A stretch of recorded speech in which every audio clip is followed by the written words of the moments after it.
Bom dia, boa tarde, boa noite, boa madrugada, seja bem-vindo a esse nosso encontro.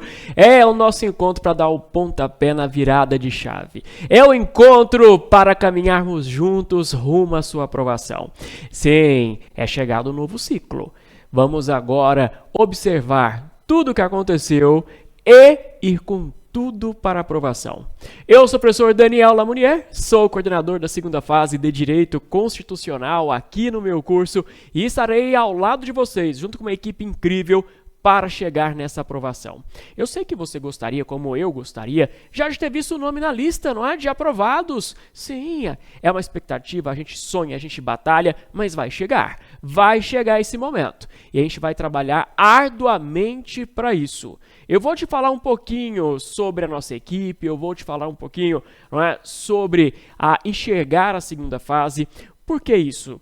Porque muitos estão vindo para a segunda fase de constitucional de outras áreas. Aliás, se eu pegar todos os nossos alunos de segunda fase, olhando aqui, né, isso para repescagem, olhando desde lá de trás, quando passou já a prova de segunda fase do 41, depois com o resultado preliminar e agora com o resultado definitivo, a grande maioria dos nossos alunos é de outras áreas que agora migraram para a constitucional. Então, você precisa compreender como é a nossa segunda fase. E para aquele que é de constitucional, mas ainda não foi aprovado em constitucional, é hora também de entendermos como que funciona. Porque às vezes a gente não foi aprovado porque a gente pisou na bola num detalhezinho aqui ou outro, ou porque eu deixei de me organizar melhor, ou porque eu deixei de treinar o suficiente. Tudo isso a gente vai falar.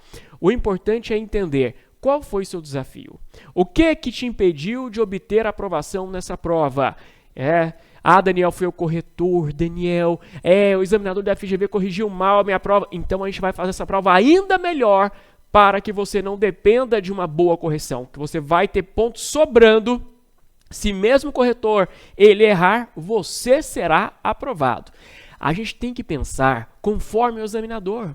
A gente tem que pensar o que ele espera encontrar na prova. E eu vou fazer do jeito que ele quer. Essa prova eu não faço para mim. Essa prova eu faço para o examinador. E eu sabendo o que ele deseja, fica mais fácil obter a nota e ser aprovado nessa prova.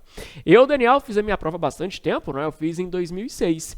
Naquela época eu não tinha ainda, pelo menos no meu caso, o curso preparatório, tive que estudar sozinho, na raça, não é? E consegui mesmo assim a aprovação naquela prova, tirei 8,5 naquela prova de segunda fase, era um outro padrão na época, eram 5 questões, mais a peça processual, e vou te ajudar. Eu, Daniel, sou professor da segunda fase desde o exame número 3 ou 4, já estou até confundindo aqui os números dos exames, mas é de lá, 3, 4, desde lá de trás, ou seja, eu estou há quase 40 exames como professor de segunda fase, acompanhei muitas mudanças da FGV e percebendo também o caminho para onde ela vai. Então, vamos juntos? Vem cá. Na nossa segunda fase, no dia a dia das aulas, eu, professora Carol Macalbal, faltou ali o Darlan na foto também, professor Darlan. Carol e Darlan vão entrar com processo civil, eu vou entrar com direito material e um pouco também de aspectos processuais. Além de nós que estaremos nas aulas ordinárias, nós temos uma equipe de professores assistentes. Fernando, a Flávia, a Mariana Piccoli, a Patrícia Cursi, a Patrícia Vasques, a Viviane Lopes. Temos também a Ana, que sempre reforça a nossa equipe. Esses professores assistentes, eles carregam o nosso curso. Por quê? Porque eles vão fazer as correções dos seus simulados. Nós teremos um espelho no formato da FGV, do jeito que ela pontua. Os nossos professores assistentes vão olhar os simulados de cada um de vocês e vão corrigir com o peso da mão do examinador. Eles vão olhar, vão corrigir, vai ter toda a pontuação. Ainda tem um quadro de comentários gerais que eles vão apontar sobre cada um dos itens ali que você errou, qual cuidado você tem que ter, porque vai pegar na sua mão e te mostrar, olha, aqui não deu certo por isso. Faça assim, mude assim, ó, cuidado com a letra. Olha, aqui você confundiu, não é? O que seria competência da União com competência estadual, ou confundiu competência legislativa com competência material. Então, eles vão ajudar vocês nessas correções e eu, sempre que posso, entro no sistema, olho ali uns 20, 30 simulados, né, para fazer aqui uma amostragem de como vocês estão indo e com isso eu vou também moldando as aulas para atender aqui aquelas necessidades de vocês.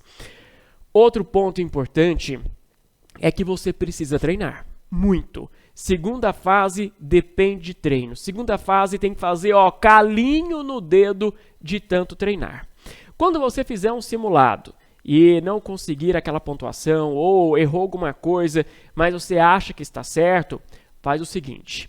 Você está num processo de amadurecimento. Você está em um processo de conquistar conhecimento e fazer simulados do jeito que a FGV espera. Então, se você fez algo, você acha, poxa, mas eu acho que eu acertei, não me deram a pontuação. Ao invés de brigar, mas eu recorro, é injusto. Não faça por isso. Você vai perguntar o seguinte, Daniel, por que na questão 2, no item A, eu não consegui a pontuação? O que tinha? O que eu não vi? O que eu não vi? Porque eu preciso entender como o examinador pensa. Então, esse é o ponto de quem quer ser aprovado. Não teve a pontuação? Pergunte por que não teve. Não é rivalizar, é perguntar por quê. Assim significa que você está aberto para a sua transformação, para você fazer a prova do jeito que o examinador espera. Prova da segunda fase é uma prova que vai demandar muita humildade nossa. Sim, nós vamos ter agora que acolher o perfil da banca, não é mais o nosso perfil. Isso para poder ser aprovado. E aí é vida nova, aí você vai advogar, vai fazer outros concursos públicos, você vai para um outro patamar, vai fechar esse ciclo e a gente quer que você feche. Não é à toa, eu não tenho os números desse, eu não consegui puxar, mas a gente sempre gira na casa de 90%, 92% de aprovação na segunda fase de constitucional. E você estará entre os aprovados neste exame 42. Tá bom? Vamos ao quadro.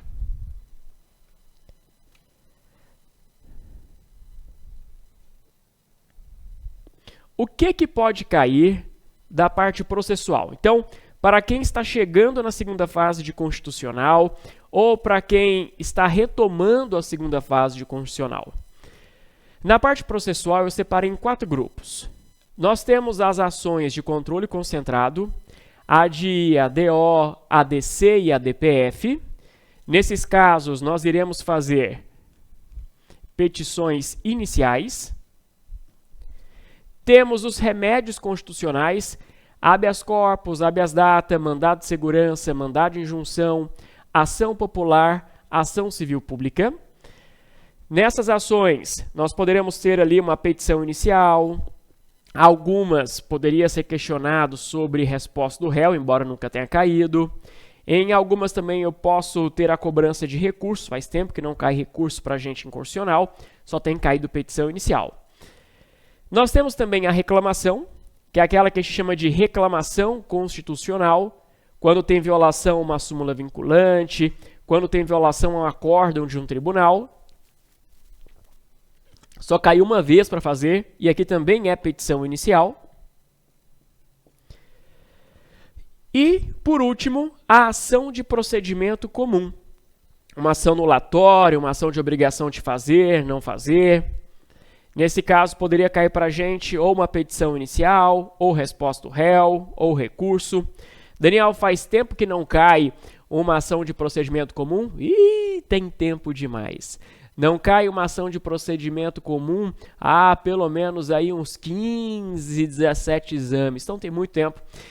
Desde que a banca mudou, né, veio o Dr. Emerson, depois veio o Dr. Firley, até o nosso último exame era o Dr. Firley o coordenador, não se cobrou nada de ação de procedimento comum. Então, está no quadro o que pode cair de processo para vocês.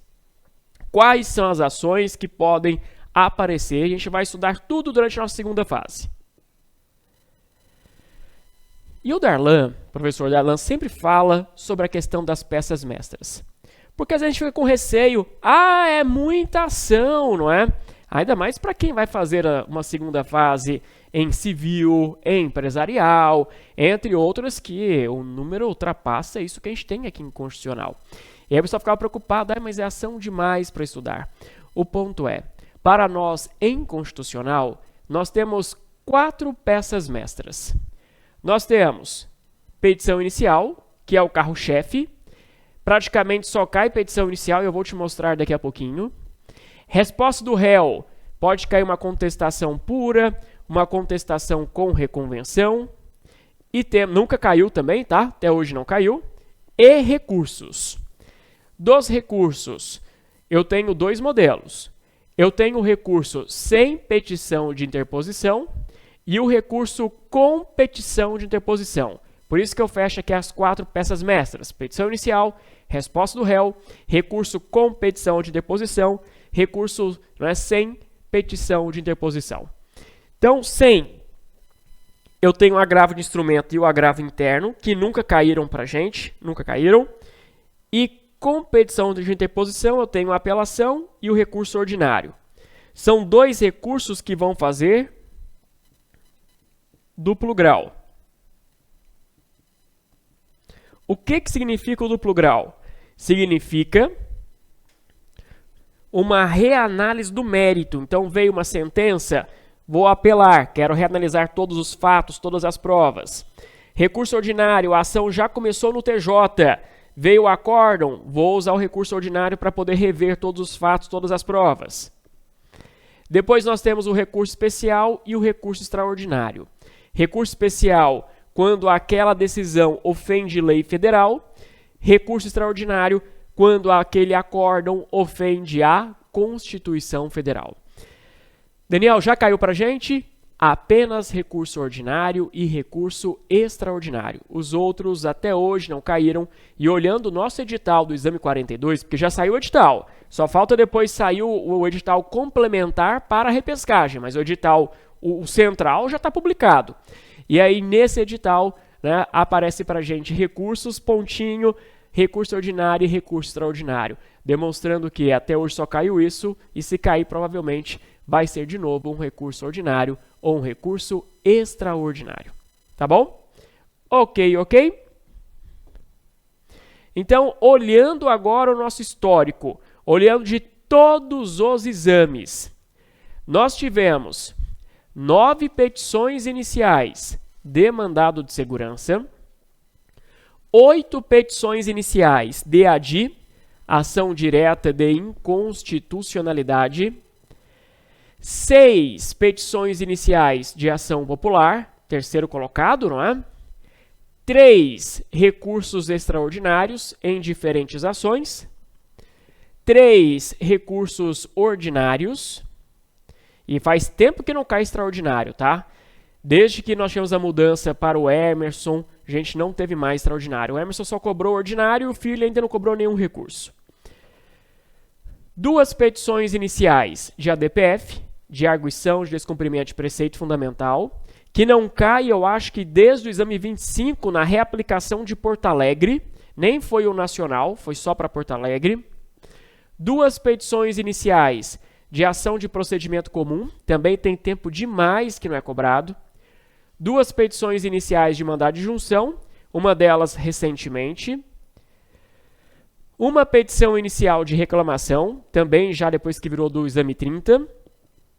1 petição inicial de ADO, faz muito tempo. 1 petição inicial de ação civil pública. E 1 petição inicial de habeas data. Essa aqui caiu quando era CESP que organizava, nem era Sebrasp ainda, né? Era CESP que organizava, então tem muito tempo, tá bom? Caiu lá no exame número 2, eu acho, o habeas data, então muito tempo que não é cobrado. Assim eu tenho já a base analítica, eu já sei o que a banca gosta mais, então eu vou me preparar mais para aquilo que a banca gosta. Não que eu vou deixar de estudar o resto, eu vou continuar estudando, mas eu preciso ter em mente o que é o mais cobrado para dosar a minha energia.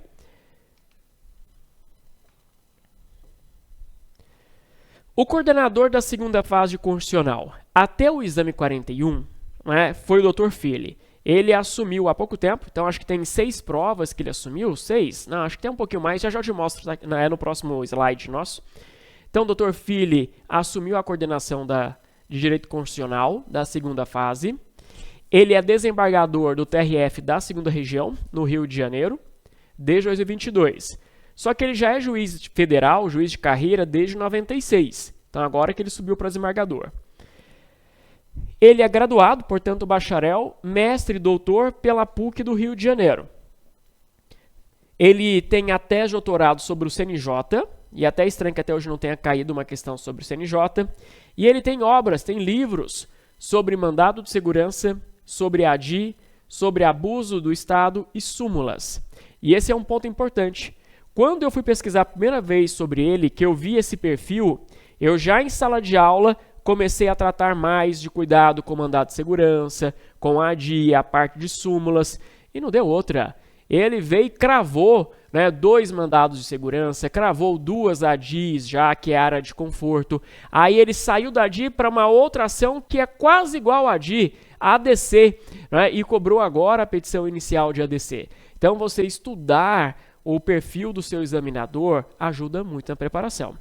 Eu vou dosar essa segunda fase de constitucional para vocês, né, como se fosse o Dr. Firley. Eu só terei a confirmação que ele é o coordenador da segunda fase de constitucional na semana da prova, né? Se tiver qualquer mudança lá, eu aviso para vocês, olhe qual que é o perfil, aviso se tem algum ponto que tomar cuidado, mas a princípio tudo indica que continuará sendo o Dr. Firley o nosso coordenador da segunda fase de constitucional.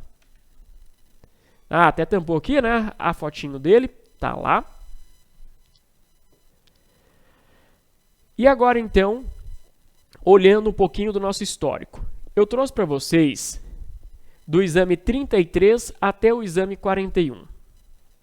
Então, o exame 33 foi o último que foi coordenado pelo Dr. Emerson. Na sequência, entrou o Dr. Firley. Então, Emerson, na última prova, ele cobrou uma petição inicial de ADC.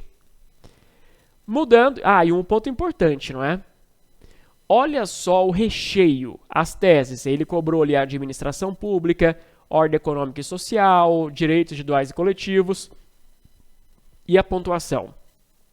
Só para as teses, que é direito material, ele cobrou 2,2. Aí mudou para o Firley. Lembra que eu falei que o Firley ele entra na zona de segurança? Ele entra cobrando aquilo que ele tem livro, escrito, onde se sente bem confortável? Então o Firley entrou e cobrou petição inicial de mandado de segurança. Nas teses, artigo 5º, direitos individuais e coletivos, e olha a pontuação, 2,4. 2,4. É muito. A peça vale 5 pontos, e depois nós temos mais 5 pontos nas questões. Então é bastante direito material. No exame 35, o Dr. Firley mudou, e foi para uma outra zona de conforto. Ele também tem livro sobre ADI, Ação Direta de Inconstitucionalidade. E no recheio, Organização do Estado, falando de incompetência legislativa e direitos individuais e coletivos. Então aqui mais 2,6. No exame 36 ele repetiu. Então veja, sabe aquele papo? Não, se caiu isso, isso não se repete. Pode repetir, sim. Então, ele cobrou em 2 exames seguidos petição inicial de ADI. Lá dentro, Organização do Estado, de novo falando de competência legislativa, falando de competência material, ordem econômica. E olha a pontuação, 2,7. No exame 37, cobrou uma petição inicial de ação popular, legal. No recheio, administração pública e meio ambiente, com mais 2 pontos.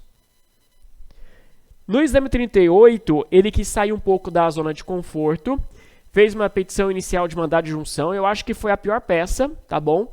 Das que não que fosse difícil identificar, não, estava fácil a identificação que era mandado de junção. Eu falo para o recheio. O recheio não ficou muito legal, mas era sobre direitos sociais, valendo 2,5, metade do valor da peça. No exame 39, ele voltou para a petição inicial de mandado de segurança. E aí, por incrível que pareça, ele saiu do padrão cobrando só 1,8 no recheio. Algo muito atípico. O normal é cobrar ali mais de 2 pontos, como vocês têm visto.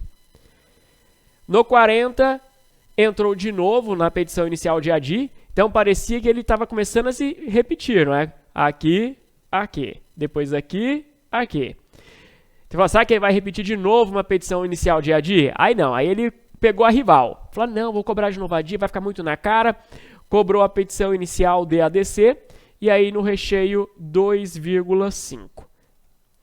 Então, o que eu tenho de importante olhando isso daqui?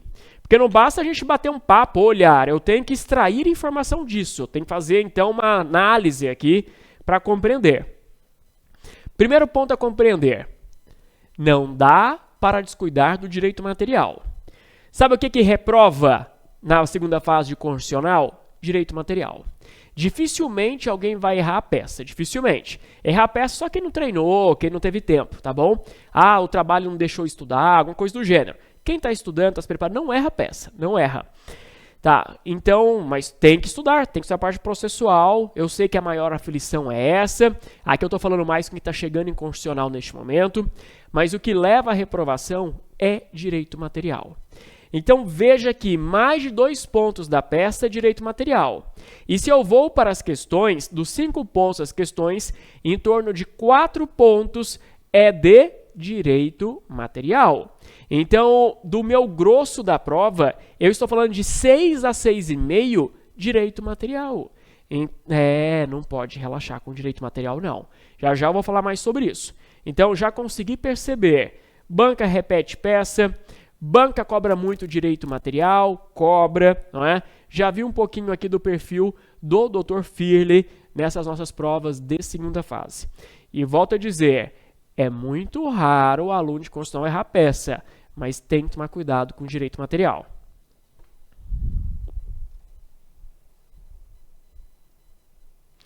Sobre material, então, antes de falar do material, deixa eu voltar aqui. Daniel, o que eu preciso fazer para ter uma boa segunda fase? Você precisa montar 2 tabelas. Durante as aulas eu vou falar com vocês sobre isso também. A tabela 1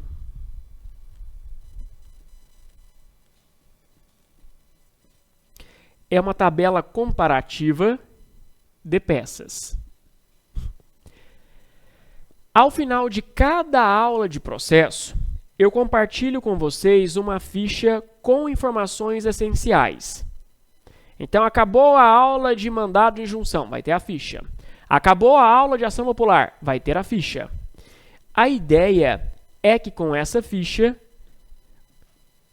você vai colocando colunas na sua tabela. Então, vai ter aqui a primeira coluna sobre mandado de segurança.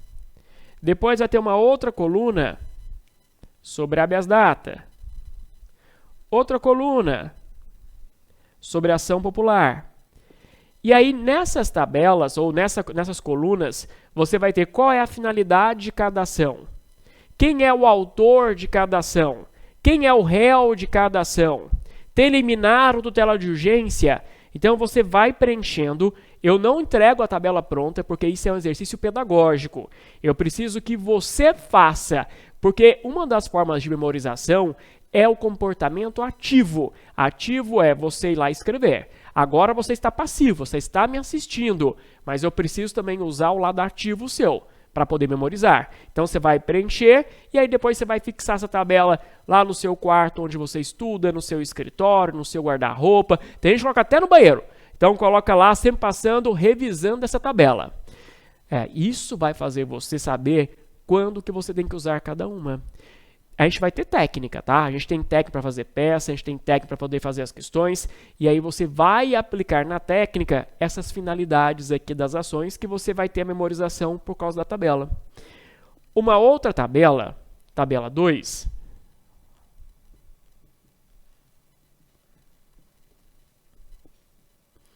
é a tabela dos temas de direito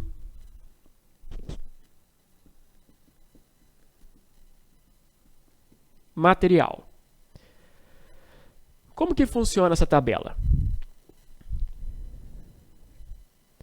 Essa será uma tabela,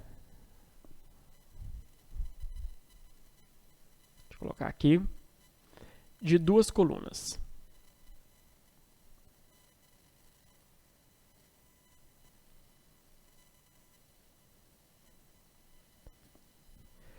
Na primeira coluna, você vai colocar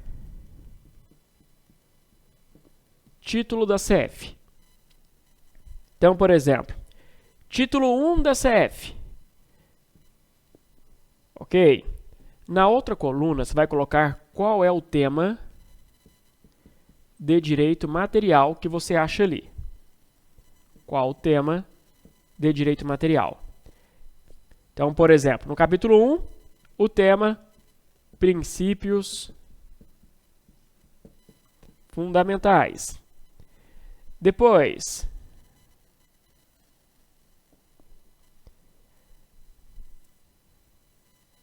título 2. O que eu tenho no título 2? O que você vai achar lá? Aí você vai colocar. No título 2 eu vou achar direitos individuais e coletivos. Vou achar direitos sociais. Vou achar nacionalidade. Vou achar direitos políticos.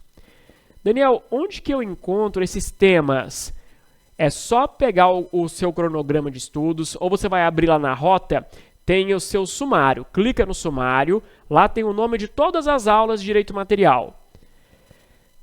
E aí você vai fazer essa correspondência. Por que isso? Porque nós temos técnicas.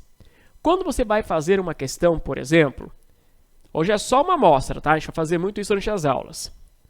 Quando você vai fazer uma questão, você tem duas técnicas a aplicar. Uma técnica para interpretar e outra técnica para escrever a resposta. A técnica para interpretar é o LPTP. Significa o L, leitura. Você vai realizar a leitura do enunciado. Depois você vai se questionar qual é o problema. O que aconteceu com o meu cliente aqui? Qual é o problema dele? Depois você tem que identificar qual é o tema. E por último é que você vai fazer a pesquisa. Não pode sair apressado fazendo pesquisa de qualquer jeito, senão você vai perder seu tempo. Então você tem que descobrir qual é o problema do seu cliente e dentro do problema dele qual é o tema. Se você constrói aquela tabela comparativa que eu te falei, você vai conseguir descobrir qual é o tema. Você vai pegar na sua Constituição exatamente o lugar que fica aquele tema. Na Constituição, nós temos dois índices remissivos, nós temos um índice remissivo e um índice sistemático. No começo, você vai usar muito o remissivo, mas eu vou te falar que a tendência é você usar cada vez mais o sistemático, que é quando a gente fala o que tem em cada título da Constituição. É uma pesquisa muito mais rápida de ser feita, mas é uma pesquisa que depende que você faça essa tabelinha, porque senão você não vai conseguir usar aquele índice sistemático, vai ficar gastando um tempão no índice remissivo, que não é o ideal. Tá bom? Então, tem que saber os temas para conseguir pesquisar rapidamente. Você precisa conhecer a Constituição. Não é saber o que está escrito em cada artigo. Não é fazer igual a minha esposa. Minha esposa, direto em casa, ela pega meu vadimeco, né? Abre a Constituição em um artigo qualquer, fala, abre artigo 75, o que fala nele? Aí eu tenho que dizer o que está no artigo. Ela fica tomando de mim lição, parecendo prova oral. Né? Vocês não precisam disso. Mas vocês precisam saber qual é o tema, né, daquela parte que está na Constituição. Então, Daniel, direito político, né? Estou falando aqui de capacidade eleitoral, estou falando de inelegibilidade, né? Onde que fica na Constituição? É isso que tem que associar rapidamente. Já está no título 2. Aí você vai mergulhar no título 2 e vai achar a sua resposta. Então, tem que compreender o que é cada cômodo da Constituição. A Constituição vai ter lá seus 9 capítulos, então é como se fosse 9 cômodos, 9 quartos. Quero saber o que tem em cada quarto. E aí, com isso, você vai ganhando mais força, maior equilíbrio e confiança. Segunda fase, ela é muito psicológica. A segunda fase reprova muito pela questão da ansiedade. Então, para quem é ansioso, para quem tem DDAH, o que eu tenho que fazer? Tenho que fazer rotina. Minha rotina é, eu preciso saber o que estudar, eu preciso saber o quanto que eu vou estudar, quando que eu vou treinar. Então, eu vou criar isso. Quando eu vou seguindo essa rotina, eu ganho confiança e ganho segurança, ansiedade sob controle. Eu tenho que saber que eu não vou aprender tudo dia para a noite, que é uma caminhada para que em 2025 eu chegue forte e arrase naquela prova. Tem que ter isso em cabeça. Se você não tiver essa cabeça boa, né, montando o seu plano e seguindo o seu plano, bate desespero, bate ansiedade. E quando bate ansiedade, vem o branco. A gente esquece, então isso tudo a gente quer evitar. Daniel, durante a segunda fase, quem é o melhor amigo? Bom, além de nós, professores, que somos seus melhores amigos nessa caminhada, você vai ter seu Vademecum. E Vademecum, como é seu melhor amigo, ele precisa de você dando atenção para ele precisa que você folheie ele. Nós iremos fazer marcações durante as aulas. Tem segunda fase, tem área de segunda fase, que tem aula só de marcação. E tem muitos alunos que gostam disso. Em Constitucional, que é um público diferente, é um grupo de estudo diferente, eu percebi que o melhor caminho é marcar durante a aula. Porque assim a gente vai entender por que eu estou marcando aquela parte com aquela cor específica, porque eu tenho cores que eu vou usar diferentes. E aí ajuda na memorização. Se é só uma aula de marcação para marcar tudo de Constitucional, a gente não entende muito porque só está lá correndo e marcando o VAD. Então é melhor marcar durante as aulas. Vamos em frente. Sobre o material, nós recomendamos para vocês o nosso VAD. Está ali o VAD de Direito Administrativo, Constitucional Tributário, que é o VAD de Direito Público. Tem o nosso livro de prática também constitucional, certo? Então, você vai encontrar a Constituição, tem índice emissivo da Constituição, índice remissivo da legislação, tem índice emissivo de súmulas, tem índice remissivo do CPC. Então, bem completinho para vocês poderem, né, achar com mais facilidade o conteúdo que você precisa na prova. Vademecum não é tudo igual. Porque nos VADs nós fazemos notas remissivas para vocês, a gente faz esses índices remissivos para ajudar. E cautela, Daniel, posso comprar outro? Pode, claro que você pode. Só observe se está dentro das regras do jogo, tá bom? Está dentro das regras do edital da FGV. O livro de prática, ele vai trazer para vocês a parte processual. Então ele vai falar sobre todas as ações, os recursos, vai trazer modelo, vai trazer exercício para vocês treinarem, provas anteriores. Então, vale ajudar demais. E eu recomendo o seguinte: quem adquiriu o livro de prática, sempre antes de uma aula de processo, vou ter aula hoje de ação civil pública. Antes da aula, se você tiver tempo, claro, não é? Se você conseguiu se organizar, conseguiu, não é, enquadrar ali um tempinho para você, leia o capítulo da ação civil pública antes de ver a aula. Hoje eu vou ter aula de recurso aos tribunais superiores. Leia o capítulo de recursos, né, aos tribunais superiores antes da aula. Por que isso? Porque o seu rendimento será muito superior. É como se você, fazendo a leitura antes, você estivesse arando o solo, tá bom? Já colocando a sementinha. E aí, quando chega a aula, nós vamos irrigar aquela semente e ela vai germinar. É diferente de quando você chega na aula cru, porque você está cru, a terra está seca. Por mais que eu queira ali, né, cavucar a terra vai estar difícil, eu vou aguar, mas às vezes não tem a semente, estou aguando, não está ajudando nada, porque a semente nem foi plantada. Então, por isso, vale muito a pena ler o capítulo antes da aula. Etiquetas. A Marca Fácil é uma editora que a própria FGV apresenta no seu site de que pode ser utilizado. Não é qualquer etiqueta que você pode usar no Vademecum. Então, você vai pegar essas etiquetas, aqui eu colocando administrativo, constitucional e tributário. Aí você vai pegar somente aquelas que são de constitucional, não precisa colocar o que é de ADM tributário, e você vai colar no seu VAD. Dentro dessa caixinha aqui das etiquetas, tem aqui as instruções, tá? Tem até um papel lá dentro fazendo a instrução. Você vai colar, depois em sala a gente fala mais um pouco sobre isso, mas é bem simples colar. O segredo é só você não tampar a etiqueta de trás com a da frente. Então, você vai fazendo uma escadinha. Tá aqui o VAD, você coloca uma aqui, outra daqui e vai fazendo, então, escadas. Ok? Bom, Daniel, sobre a etiqueta, o que eu tenho de vantagem? Tempo. Com a etiqueta, você vai colocar ali em cima da Constituição, em cima do CPC, em cima da lei da ADI, da lei do mandado de segurança, da lei da ação civil pública, da lei do mandado de injunção e assim por diante. Então, se aparece na prova para vocês, caiu uma ADI, ou é uma pergunta envolvendo a ADI, você vai direto na lei da ADI e abre de uma vez seu Vademecum. Ao final da prova, você vai ter economizado uns 15 minutos só usando a etiqueta. Então, 15 minutos, gente, faz muita diferença. Durante as aulas, já comentei com vocês, nós iremos fazer marcação do VAD. Essas são as cores que nós iremos usar para processo e direito material. Então, para processo, Cor vermelha, petição inicial. Cor verde, competência. Cor roxa, lilás, para liminar, tutela de urgência. Amarela, para a resposta do réu. Preta, para recursos. Cor rosa, informação que é importante. Cores para direito material. E quando eu falei rosa importante, é porque é importante, mas não necessariamente vai cair na peça. Pode ser uma pergunta, por isso que a gente marca em rosa. Agora, para direito material, a sugestão é o uso da cor azul, tá bom? Então, direito material, cor azul. Durante os anos, nós fomos desenvolvendo técnicas para fazer marcação.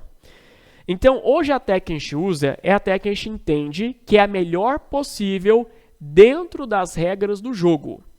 Daniel, mas eu posso desenvolver minha própria marcação? Pode, mas cuidado.